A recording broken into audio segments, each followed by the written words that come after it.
Hi everyone, I'm Brad Toplitsky. We have a very special guest today, Hollywood legend, Emmy nominee, an all-around great guy, Mr. Henry Winkler. How are you? Great, how are you, Henry? I'm so happy to be here. You know, this fascinates me. The house from The Wizard of Oz. Truly. This is one of my favorite pieces, and it's one of the finest props I've ever handled. It's a model miniature that was used in the filming of the tornado sequence. Really? One of three, in fact. But how do you know that it was actually used? How far did you go in your research? We dug very deep, and we had the benefit of having some documents that were authored by the person who created the prop and was a significant special effects person in the day. His name was Arnold Gillespie. Right. And from reading the literature that he provided, we were able to learn a lot about this miniature. But one of the things that we did as part of our due diligence was we actually tested the glue that was used to make the model. Is that true? Very true. You knew exactly what the glue was? Based on our research, we did. And we ran it. And in fact, the glue that was used for this model was hide glue, which comes from horse glue, and that's what they used at the time. Right. And that was one of the many things. It was like building a case for the house to make sure that it was the right prop. Absolutely. And this is one of the most watched movies, I think, in history, right? It is. And from a collector's perspective, The Wizard of Oz is one of the most coveted movies for collecting props and costumes. And you can even see, if one were to look closely, it's buried deep in there, a tag from MGM Studios. So, isn't that great? Yeah. And Mark Wanamaker, actually, our independent authenticator, has researched this house, knows a lot about it, and including even the detail like the MGM tags. Wow. And we're going to talk to Mark about it in just a moment. Oh, that's great. Yeah. Now, this looks familiar. We can rebuild him. You can. We can. Now, this was from one of the two bionic arms from the $6 Million Man. It is. Can I hold it? By all means. Don't drop it. I won't, I promise. Ooh. Even Lee Majors, who played the $6 Million Man, has seen this, and he remembers the arm, and he was thrilled when I sent a picture of it to him. He wore this? Do you think? He did. Well, it was attached for cinematic purposes to his arm. I don't think he was walking around with it. But there's an episode where this is highlighted or featured. That's amazing. It is incredible, and that it survived all these years. It's just a fabulous piece, and I know it's going to attract a lot of interest with our customers. When you were filming Happy Days, which was around probably the time that Lee Majors was doing this show, did you even have time from your busy schedule to watch what was on TV? And you know what I did, because remember, we were a half-an-hour comedy. We started Monday morning at 10 o'clock, and we finished Friday night at 1 o'clock in the morning. So I had Monday, Tuesday, Wednesday nights were pretty just home for dinner. Everything was great, and we watched TV. Thursday and Friday were a little more work intensive. Okay. Yeah. Well, $6 Million Man was one of my favorite shows for sure as a kid growing up. So. No, and a lovely guy, Lee. I've spoken to him. He seems like a very, very we nice had man. to end when we shot Dolly Parton's movie that he was one of the stars in. We had to end on Monday so that he could get home for Monday Night Football. Oh, he really? would not miss Monday Night Football. Well, there you go. Yeah, that was great. Wow. Oh, there's so many things to look at. I know. It's a trip down memory lane. This. How do you feel about the horror genre? Well, you know what? I almost never see a horror movie. I saw Jaws. I was just out of college. Right. And I jumped out of my chair. I went from my row to the row in front of me and made good friends with the young lady sitting in front of me. It's too scary for me. What is this guy? That's Hannibal Lecter. There you Mask. go. Oh my God. Also, you know, one of my dreams is to act with. He's fabulous, isn't he? Yeah.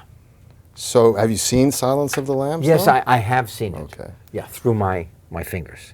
All right. And this axe, this is a stunt axe, and by stunt we mean that it's made of plastic or some material, in this case other than metal. Right. And this is from The Shining, Jack Nicholson. Oh my goodness, I saw that too. Scared me to death. So let me I ask don't want you to a scare question. you too much today. We're No. probably going to limit at that for these But for the horror genre. when did you start getting interested in all of this paraphernalia, all of these details? That's a good question. I started about 7 years ago, Right. and it all started with Star Trek. I was a huge Star Trek fan. I still am. You know, I traveled all over the world with Bill Shatner. That's right. Yes, I That's did. right. What was the name Oh of my that? God, here's Star Trek. Oh my God, look at this. So it started 7 years ago with. With Now, if I point this at you, will you disintegrate? maybe this one, Henry. This one actually, this was not used. These are two different ones? That is an actual, and we'll talk about that in a moment, actual phaser that was used in the series from my Nichelle God. Nichols. This is just something I bought that's made up, but I thought it was kind of neat. It emits Well, it's a pretty laser. close. And so you asked if I would blow up, but someone might with this, but we'll put that down for now. So this one is like a toy that was made. Yes. This is the actual one that was used in the show. That's right. Wow. And this, too, is one of my favorite pieces. This was owned by the late Nichelle Nichols. She actually had two of them. As rare as they are, she owned two, and it's called a mid-grade phaser. There are different types, and there weren't that many that survived Right. production. This one, You're pointing that right at me. Oh, just a second. it's static, so it really doesn't work. Even the button, if you press it, it won't emit anything. This was exhibited at the Mopop Museum for a while, and it was authenticated by the late Greg Jean. Greg was a friend of mine, but he was one of the foremost experts in Star Trek memorabilia. And he was loved his name, this thing. Greg? Greg Jean. Greg Jean. Yes, and he was a prop maker himself, but he had a big collection, and he was interested in this piece, and he took a look at it and explained why he could tell that it did come from production. So this is just an iconic And you have that all piece. documented? Yes. Yeah. You know what? I interrupted you. Go ahead. You were telling me that 7 years ago. Oh, right. So 7 years ago, I found out from a friend that there was an auction Right. where they were going to be selling items from Star Trek, costumes. I didn't even know that you could get those things at auction. I had no idea. Right. So I went to the auction site, and there was a tunic available for sale that was worn by Bill Shatner from Star Trek. He was thin then. Much thinner. So I bought the thin tunic, and the rest is history. I mean, I was just captivated by it because So that was your very first that was my piece. first foray. And then, so from there, how many pieces do you think you have? I've had and handled hundreds and hundreds of pieces, and I've been a significant consignor to the various auction houses over the years. Right. And now, of course, we're starting our own auction house, And what is that called? Studio Auctions. Studio Auction. And we're going to be a little different than the other ones. The other ones Why? are great. We're going to be charging less commission. We're going to have a guarantee where we'll buy any items that don't sell, although we expect all the items to sell at our auction house. We have an independent authenticator, Mark Wanamaker, whom we'll be meeting in a minute. And we're going to generally stick to about 200 lots per auction. Some of the other auction houses have over 1,000. Really? We feel that that's better for our consigners Right. because Things don't get so lost. exactly, that's right. And what is this guy, all red? $6 million man. Again? Again, Oh, God. He's So back. He not only wore metal, he wore cloth. that's right. This comes from the show, of course, and there are a few episodes that he wore the red jumpsuit in, and I think it was in the opening credits as well. So it's somewhat iconic and associated with the series and with his character.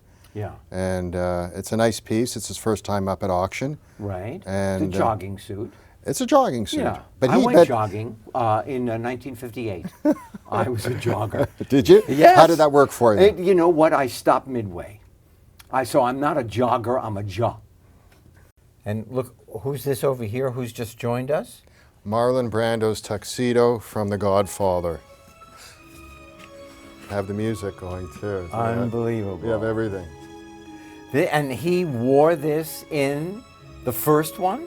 That was the only one he was in. He The was only Don one, because he Corleone. died at the end of it. He died. You see how quick I am? I know my You don't miss a Hollywood beat, lore. No, I Henry. don't miss a beat. This is the tuxedo Marlon Brando wore in The Godfather. Wow. Isn't it It's incredible? A film that was so difficult to get made, and yet it was so important in the history of film. It's my favorite film. I've seen it, I don't know how many times. Have Yeah. you? You know what? It is true. It's one of those films where no matter where you are, you're walking through the room, it's on, you go, oh, wow, that's a good, I'm going to sit down. And, no matter where you start it, you finish it to the end. That's right. I mean, I can watch it a million times. Really. Wow. So Marlon wore this. He wore this at one of His the most spirit iconic, is in here. one of the most iconic movie costumes of all time. Wow. And in fact, a studio, at least one museum, excuse me, has expressed an interest already in Really? this piece. They found out about it, yeah. That is fantastic. You have such an amazing. Let's go over here for a minute, because now. So this is from Harry Potter. Right. It's called a Nimbus. Right. See, now here it is. Now I'm dyslexic. Reading is really hard for me. When this was written, Right. the biggest volumes I've ever seen in my life. So I only looked at the cover. But here it is. This was in the movie. And it's the only one that's ever been to auction. Really? Yes, yeah. What? The only one? The only one that has ever been to auction. It's true. Right. It's an incredible piece. Wow, it's beautifully made. Yeah. It really is. Wow, I mean, every detail about it is fantastic. And this is like a plastic or a silicone? It's made of fiber optic. Fiber optic? Yeah, and Isn't that it's great? a beautiful piece to look at. Yeah. I'm always fascinated that props, the prop master, will take anything on the earth and create it into something else. That's true. They're Amazing. fantastic what they do. Amazing. And this guy? This is a flight suit from Top Gun, worn by Tom Cruise from the first movie, the first film. Wow. Did you see the second? I saw the second. Oh, I mean, one of the best movies of the summer, I think. It was a blockbuster for sure, and it's a very hot property right now. And I love this piece as well. It has all the patches. Right. There was obviously more than one made for production, and sometimes when they've come up for auction once or twice, they haven't had all the patches. This is the first costume of his to have all the patches from the film. And you can tell in terms of the aging of the patches and their design that they're authentic. And we're actually able to screen match some of these patches. Isn't that So true? we're excited about you are this one. really a stickler for detail, aren't you? Authenticity is everything. Yeah. Without that, we don't have anything. No, right. Just we'll ask And our expert. all of these things, all these wonderful things will be up for auction. A human being somewhere in the world could own this. That's right. Someone will. Yeah, Someone will someone own will. it. It could be you, Henry. It could be me. Yes, if only I fit. So what I noticed is that there are so many patches on this uniform. There are, and they're all authentic, and they're complete. It's a complete set of patches for this costume, which I've never seen before on a Top Gun You mean flying other suit. ones don't have all of They're these missing. patches? They're missing, and this one has the full someone set. took them as a souvenir. Something happened. We're looking into it. I don't know, but this one has a complete set. We've screen matched some of the patches, and that's always something you try to do when you're authenticating a piece. You can't always do that. Right. And the And patches. so are this terrific. could be somebody's. I mean, somebody out there could be owning this and wearing it around the house, making pancakes. I guarantee you, it's going to happen. There you go. Unbelievable. So Bradley, I've seen this jacket now as we walked around. I have no idea what it is. Okay, it is from a movie called Driver, and it was Right. worn by Ryan Gosling, One of my faves. and it's a cult favorite. I think he may be one of the young, great actors in America. Well, he's fantastic. He never has a false beat, right? So he wore this. He did, Nice. and it's up for auction, And it's up for auction. and it could be yours. No, This all could be not yours. mine, Henry. but. So Bradley, we're at the end where we started. Henry, thank you so much for joining me today to talk about. This is fabulous. It was fun, and Oh my gosh, to see all these things, and I've seen every one of them in action, and here they are. it's been an honor. Thank you so much for joining me today. A pleasure. Thank you. I'm going to go home now.